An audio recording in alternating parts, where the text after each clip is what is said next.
نحمدہ ونصلی ونسلم علی رسولہ الکریم اما بعد اعوذ باللہ من الشیطان الرجیم بسم اللہ الرحمن الرحیم وَإِذَا قِيلَ لَهُمْ لَا تُفْسِدُوا فِي الْأَرْضِ قَالُوا إِنَّمَا نَحْنُ مُصْلِحُونَ صدق اللہ العظیم وصدق رسولہ النبی الکریم الامین اللہم صلی علی سیدنا و مولانا محمد معدن الجود والکرم وآلہ وصحبہ وبارک وسلم الصلاۃ والسلام علیک یا سیدی یا رسول اللہ وعلی آلک واصحابک یا سیدی یا حبیب اللہ۔ حمد و صلاۃ کے بعد روحانی مسائل میں سے ایک بڑا مسئلہ ہوتا ہے تملق کا مسئلہ، چاپلوسی کرنا۔ کسی بھی بلند مرتبہ شخصیت کو یا صاحب منصب کو دیکھ کر اس کی چاپلوسی کرنا، اس طرح عاجزی کرنا کہ اس سے اپنے مفادات نکلوائے جا سکیں، یہ ہمارے دور کا بڑا سلگتا ہوا مسئلہ ہے۔ ہمارے ہاں تو جو زیادہ اچھی وزارت لینا چاہے اس کے لیے زیادہ اچھا چاپلوس ہونا ضروری ہوتا ہے۔ حضرت سعدی شیرازی رحمۃ اللہ علیہ فرمایا کرتے تھے کہ لکڑی کو گھن کھاتا ہے، بڑے لوگوں کو چاپلوسی کھا جاتی ہے، خوشامد کھا جاتی ہے۔ چاپلوسی کرنا، جھوٹی تعریفیں کرنا، یہ روحانی مسائل میں سے ایک بڑا مسئلہ ہے۔ اللہ تبارک و تعالیٰ نے قرآن مجید میں منافقین کی ایک بات کا ذکر فرمایا۔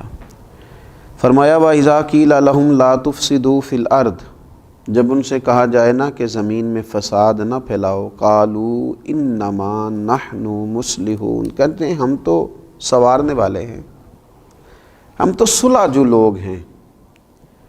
حضرت صدر الافاضل رحمۃ اللہ تعالیٰ علیہ ارشاد فرماتے ہیں کہ کفار سے میل جول رکھنا، ان کی خاطر دین میں مداحنت کرنا، اہل باطل کی چاپلوسی کرنا، ان کی خوشی کے لیے صلح کل بن جانا، اظہار حق سے بچنا، یہی تو منافقین کا طریقہ ہے کہ مسلمانوں کے پاس آتے تھے تو ان کی خوشامد کرتے تھے، ادھر جاتے تھے تو ان کی خوشامد کرتے تھے، جب کہا جاتا تھا فساد نہ کرو تو کہتے ہم تو صلح کرنے والے ہیں، گویا دونوں گھروں کو راضی رکھنے والے ہیں۔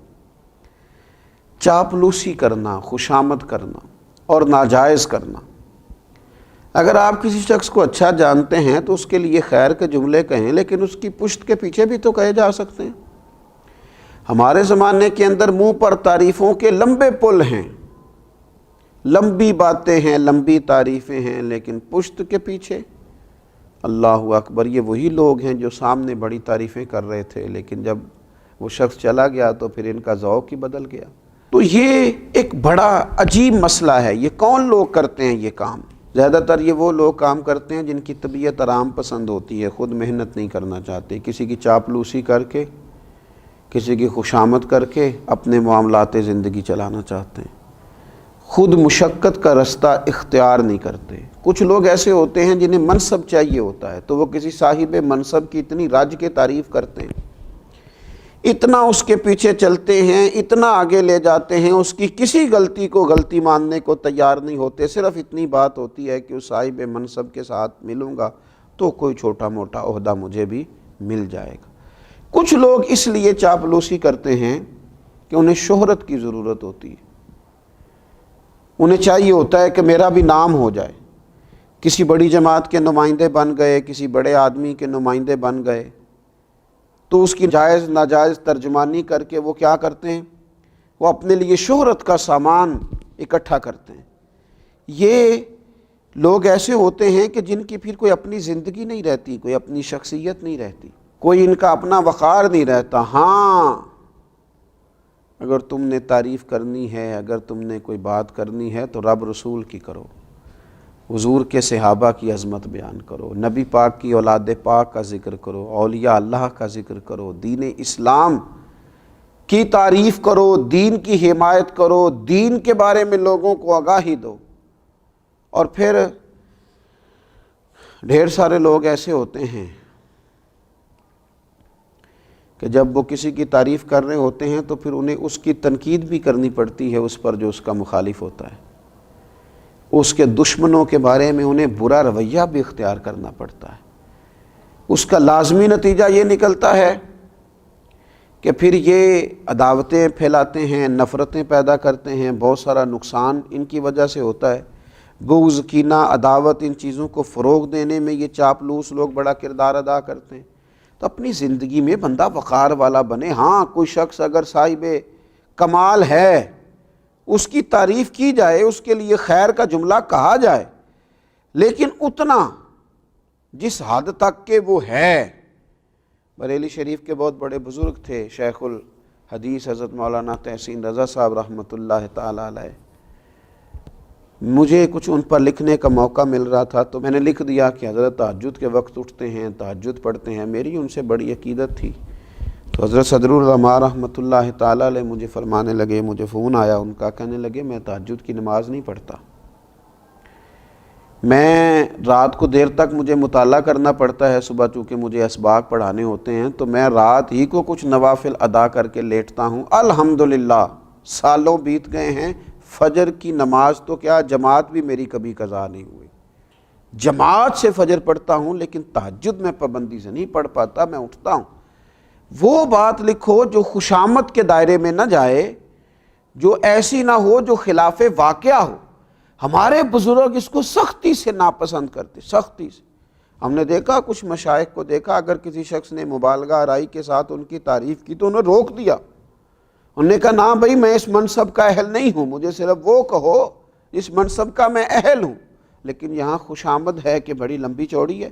اللہ کے پیارے رسول صلی اللہ تعالیٰ علیہ وآلہ وسلم نے ارشاد فرمایا، جس نے کسی غنی کی، مالدار کے لیے، حضور فرمانے لگے جس نے کسی مالدار کے لیے عاجزی اختیار کی اور اپنے آپ کو اس کی تعظیم اور مال و دولت کے لالچ کے لیے بچھا دیا، صرف مال کی وجہ سے، دولت کی وجہ سے اپنے آپ کو اس کے سامنے بچھا دیا، تو حضور فرماتے ہیں ایسے شخص کی 2/3 غیرت اور دین کا آدھا حصہ جاتا رہا۔